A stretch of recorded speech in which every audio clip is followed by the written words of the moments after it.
Bismillahirrahmanirrahim. It's exercise 1.6. Question number 1. Use matrices to solve the following set of linear equations by Cramer's rule. सबसे पहला question है इसका। तो सबसे पहला जो स्टेप है वो ये है कि हमने इक्वेशन को ना मैट्रिक्स फॉर्म में लिख लेना है, जिसके लिए सबसे पहला ए जो होगा मैट्रिक्स, उसको किस तरीके से लिखना है। ये जो वैल्यूज़ है ना 2 इस साइड पे left hand side of the equation, उनको लिख लेना है ए मैट्रिक्स में। 2 3 जैसे ये लिखी हुई हैं विद साइंस, जैसा इस इक्वेशन में साइंस के साथ लिखा है बिल्कुल वैसे हमने इस ए मैट्रिक्स को लिख लेना है। नेक्स्ट मैट्रिक्स जो हमने लिखना है वो होगा ए एक्स। इसमें अब क्या करना है, इस मैट्रिक्स को जब हम लिखते हैं तो जो लेफ़्ट हैंड साइड है ना, इसको लेफ़्ट हैंड साइड कहेंगे, इसको राइट हैंड साइड। तो जो लेफ़्ट हैंड साइड है ना, उस पर हमने ये वाली राइट हैंड साइड की जो वैल्यूज़ हैं इक्वल के बाद जो हमें दिया गया है वो लिख लेनी है। 4 और 6 एज इट इज़ लिख लिया, और ये जो था ये पुराने वाला ही ऐसे लिख लिया। तो ये बन गया हमारा ए एक्स मैट्रिक्स। लेकिन जब हम ए वाई मैट्रिक्स की बात करेंगे, उससे लिखेंगे, तो ये ए एक्स मैट्रिक्स का रिवर्स होगा। जिस तरह हमने 4 और 6 को इस तरफ लिखा था ना, अब इसमें ए वाई में राइट हैंड साइड पर लिखते हैं।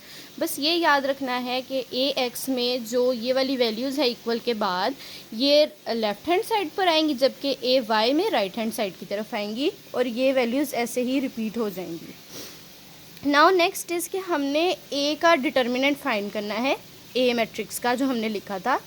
इसके लिए हम इसको लिख लेते हैं 2 3 -2। अब डिटर्मिनेंट कैसे हम फाइंड करते हैं, क्रॉस मल्टीप्लिकेशन होती है। 2 × 2 ये लिख लिया, बीच में माइनस, और इन वैल्यूज़ को एज इट इज़ लिख लिया। -2 × 3, ये माइनस साथ ही रहेगा और दरमियान का माइनस अलग है। 4 माइनस और 3 × 2 6 होता है, 6 लिख लिया। लेकिन जो इसके साथ माइनस था, ये वाला माइनस मल्टीप्लाई होकर ये प्लस में चेंज हो जाएगा। When minus is multiplied by minus sign, it changes to plus, equal to 10। अब हमने बेसिकली इस क्वेश्चन में हमने एक्स और वाई की वैल्यू फाइंड करनी है। तो उसके लिए जो हमने फॉर्मूला यूज़ करना है वो ये है कि एक्स की वैल्यू फाइंड करने के लिए हमने ए एक्स का डिटर्मिनेंट डिवाइडेड बाय ए के डिटर्मिनेंट। ठीक हो गया, ए का डिटर्मिनेंट ये हमने फाइंड कर लिया है। अब इस फॉर्मूला में ए एक्स का डिटर्मिनेंट लिख लेते हैं। ए एक्स ये था, इसका डिटर्मिनेंट लेंगे और उसको डिवाइड कर देना है ए डिटर्मिनेंट, जो कि हमने पहले ही उसकी वैल्यू फाइंड कर लिया, वो है 10। तो सिंपली हम यहाँ 10 लिख देंगे। सेम तरीका डिटर्मिनेंट कैसे लेना है, 4 × 2, दरमियान में माइनस, और -2 × 6। 4 × 2 8 होता है, माइनस वैसे ही रह गया। 6 × 2 12 हो गया, और ये minus multiply by minus changes into plus, equal to 20।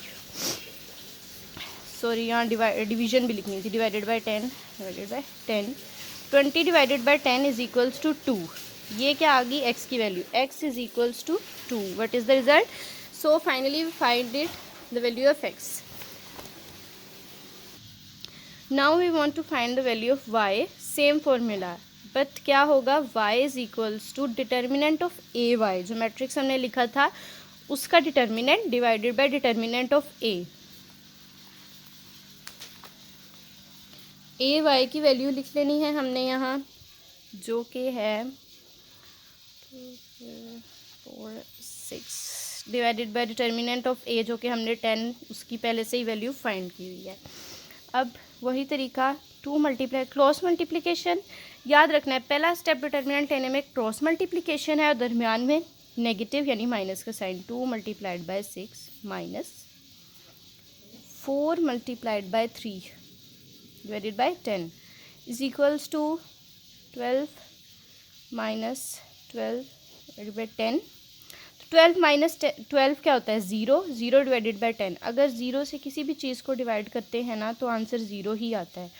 तो आगे हमारा रिज़ल्ट क्या निकला कि एक्स की वैल्यू है 2 और वाई की वैल्यू है 0, एंड दैट्स इट।